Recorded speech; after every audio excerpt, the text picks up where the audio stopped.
15వ తారీఖున శనివారం ఉదయం పూట స్వామివారికి సంబంధించినటువంటి స్నపనలు, అలంకరణలు జరుగుతాయి. సాయంత్రం 7 గంటలకి ధ్వజారోహణ కార్యక్రమం ఉంటుంది. మార్చి 15వ తారీఖు. ఆ ధ్వజారోహణ కార్యక్రమంలో సంతానార్థులు ఎవరైతే ఉంటారో వారికి గరుడ ప్రసాదాన్ని అనగా గరుడ ముద్ద ప్రసాదాన్ని ఇస్తారు.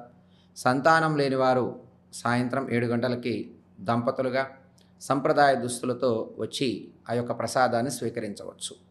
స్వీకరించినందువలన మనకి ఆగమ ప్రోక్తముగా, వేద ప్రోక్తముగా, ప్రామాణికముగా ఉన్నటువంటిది గనక ఈ గరుడ ప్రసాదం ఎందరో భాగవతోత్తములు గరుత్మంతుడి గురించి గొప్పగా వర్ణించినటువంటి సందర్భం, శాస్త్ర ప్రామాణికంగా ఉన్నటువంటి మహిమ చేత గరుత్మంతుడి వైభవాన్ని మనం చెప్పుకుంటూ ఆ గరుడ ప్రసాదాన్ని భక్తులు స్వీకరించవచ్చు.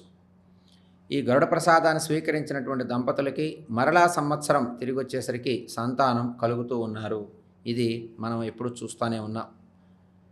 రెండవ రోజు కార్యక్రమం అయినటువంటి 16 మార్చి 2025న శ్రీ శ్రీ శ్రీ త్రిదండి అహోబల రామానుజ జీరిస్వామివారి కరకమలముల చేత కళ్యాణ వెంకటేశ్వర స్వామివారి దేవస్థానంలో సంజీవాద్రి